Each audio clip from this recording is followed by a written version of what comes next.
Does the length and lie of these really make a difference? Let's get in the bay and find out, shall we? My name's Ryan and this is the development curve.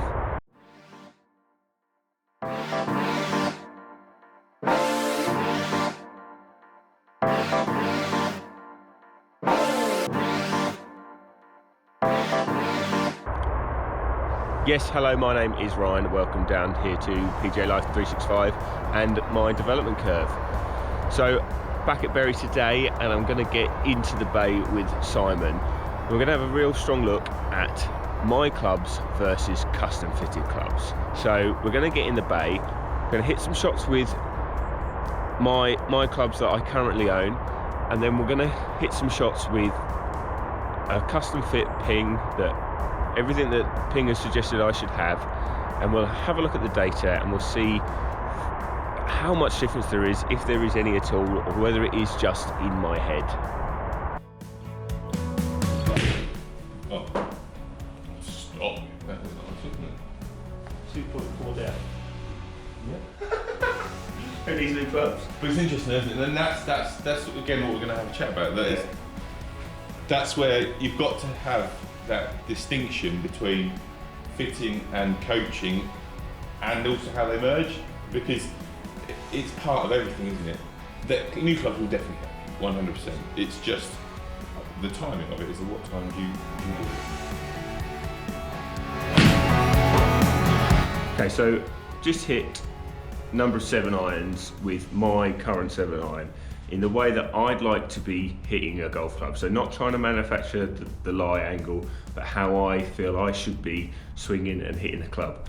So let's have a look at some data. Morning everyone. It's super early, by the way. Right, so we're going to have a look at these numbers, and then we're going to talk about lie angle and length for you. So your lie angle, and I guess you put it up here on the screen. So your lie angle's averaging minus 2.7, so that's 2.7 toe down. And essentially what that's doing is it's pointing the loft off to the right hand side. Right. So if I stick old Bolty on here, as I put that toe, you see that is pointing straight at me, the bolt. Hopefully you can see that. Let's have a quick look. You see that? Yeah. See the bolt? Yeah. I'm not going to twist the club. But if I just lift the heel up, put the toe down, can you see how that loft now goes over my right shoulder? We go from the middle of your face and your mouth, now over your past your cheek. Okay. Yeah. And again, if you add loft to this equation, it's actually better. And if you take loft away, it actually gets worse. Now, it's important that you understand this, because if the lie angle's toe down, then in order for you to hit the ball at my face, you're actually going to have to add a twist in. Yeah. So if you if we custom fit your clubs alone, okay, and you've been used to adding a twist in, that twist stays there and we bring the lie angle, right? What's going to happen to the ball? It's very left. It's going to go left. So, but you need to be aware of that. So when you first test out custom fit clubs and they start going left, don't worry too much about it. As long as the lie angle is being presented straight, you'll figure out that club face alignment. Okay, so Ping, white dot in your hands. Talk me through your feelings, talk me through any differences, not necessarily before you get touch on, as you go through them, that you're noticing preferences.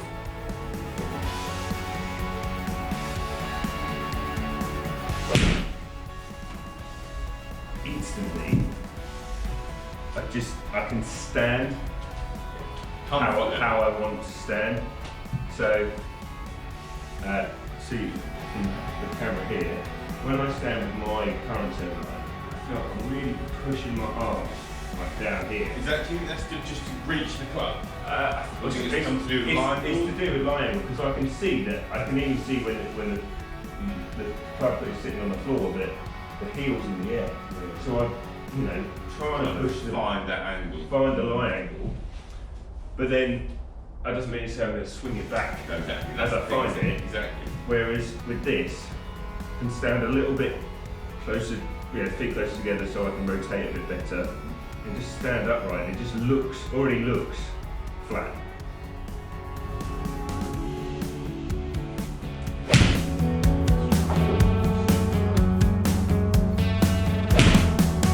Already, you're seeing 2.7 lie angle, 2.7 angle of attack. Right. So already much shallower angles of attack.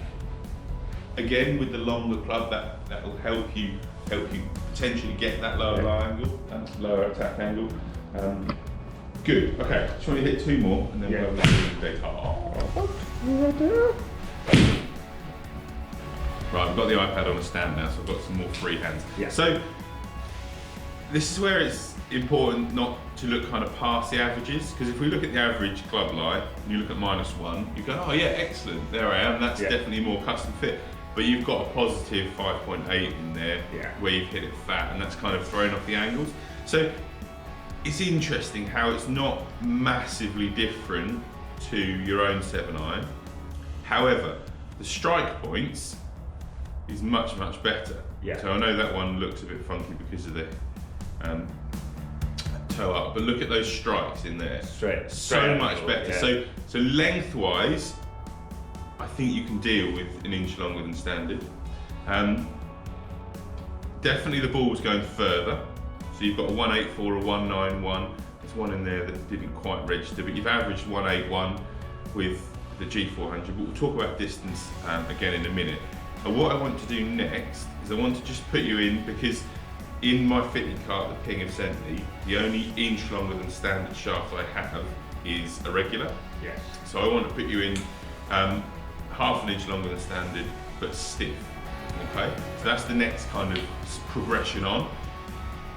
But just really for lie angle, okay. Not worry too much about distance. Not worry too much about. Hopefully strikes might work slightly towards the toe, but let's just see how that feels in terms of weight. Okay.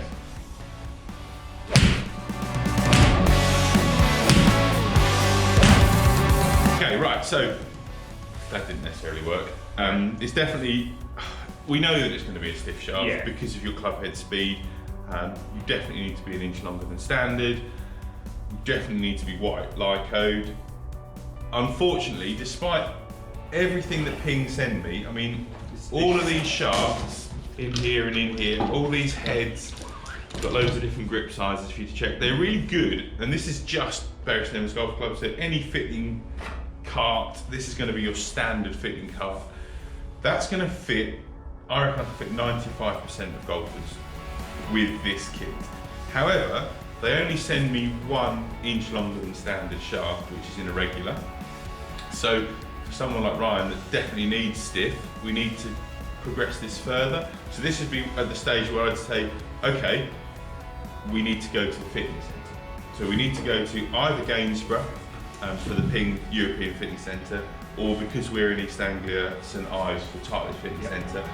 Either one of those will work. I'm a massive fan of Ping as a brand. I like everything they do about how they go about their business, how they make their clubs individually for you. And that would be where I would recommend going, but we can go to both, we can go to either. That's obviously your choice as the customer.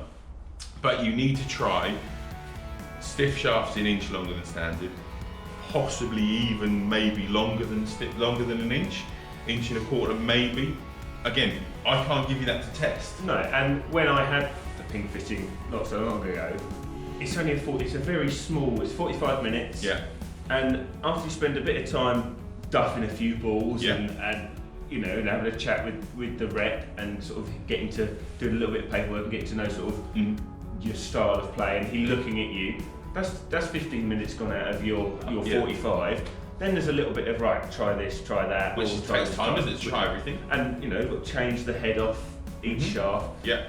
It's very quick for 45 minutes to disappear. So although he's gone, okay, so in my professional opinion, this is the fitting for you. Yeah.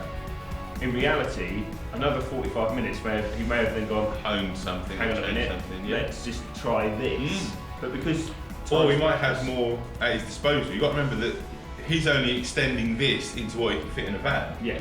We're not at Gainsborough where they've got literally everything. I went there once a few years ago now. They wanted to fit me for a 2-iron, but they didn't have a 2-iron in my head, in my spec. So they literally stuck it in a vise, whacked it with a hammer until it was the right line angle, and they could physically build it right there for you. Yeah. And again, they can do the same thing. They can make shafts longer. They can add bits to it while you're there. So that would be what I'd recommend. Also, while we're talking about clubs I want you to try different heads, because if you look down here at the Ping 7 irons that you were hitting, so the green dots were the G410. I've picked out the G Lead 2. Typically, there's a G410 here. This was giving you on average 3,000 spin with a 7 iron. Okay, so you've got one up at 4.2. Okay, and some in the 2.5. You've got 2.705 there and a 2.652. Now, and we're hitting dry balls off a dry mat with a dry club, and you're averaging 3,000 revolutions. You can lose 1,000 revolutions for slightly hitting the ground first. Any moisture on the ball, any moisture on the club. And if you lose friction, which is essentially what spin is, that ball can go crazy long. And also, if it doesn't have enough backspin to stay stable in the air, then it's going to go left and right. So I'd want you to test 210, definitely 210, if not potentially see what else they've got, because remember, Ping make all their clubs in 3 different types of spec. So you get standard spec, power spec, and what they call retro spec. So for someone of your club head speed, I210, potentially iBlade if they still make it. I don't know if that's still available. Blueprint, I think, is too expensive and too hard and too far down the other side, but certainly I210 in retro spec, so a bit more loft.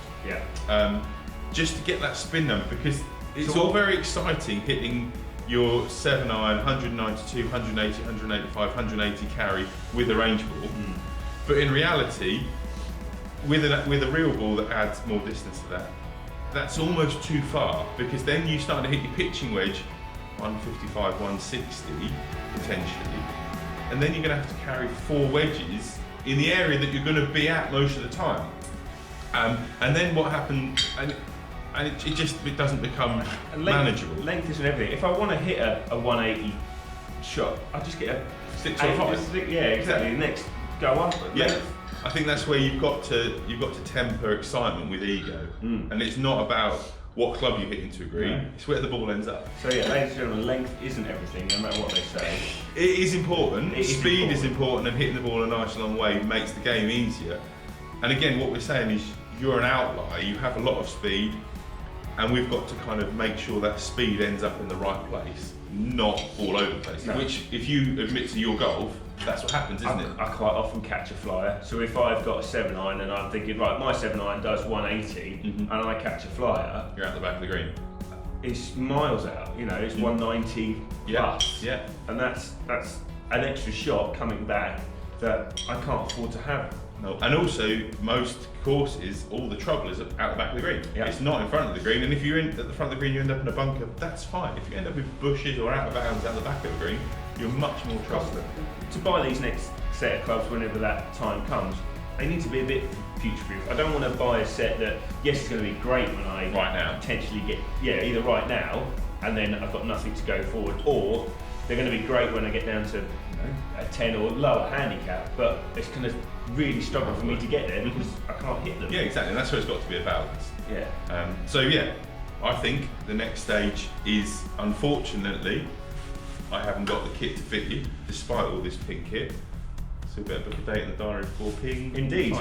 Unfortunately, I've got to go to work for 6 weeks. And then it's Christmas. Then it's Christmas, and it'd be a lovely present, but I'm not sure my girlfriend's quite okay with me buying myself a whole set of golf clubs for Christmas.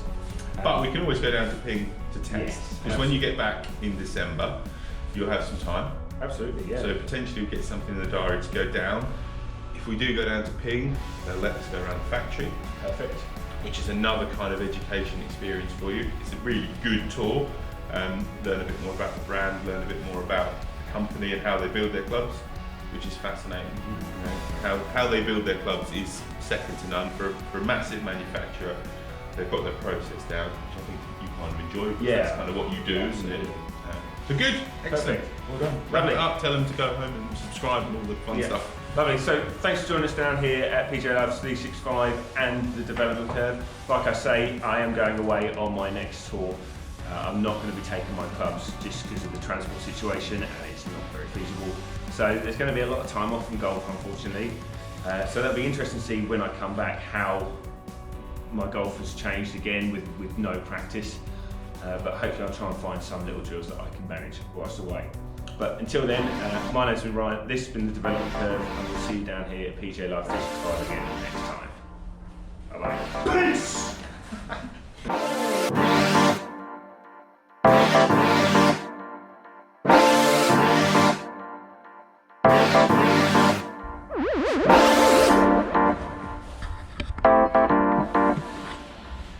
Yeah, he needs to go. Yeah.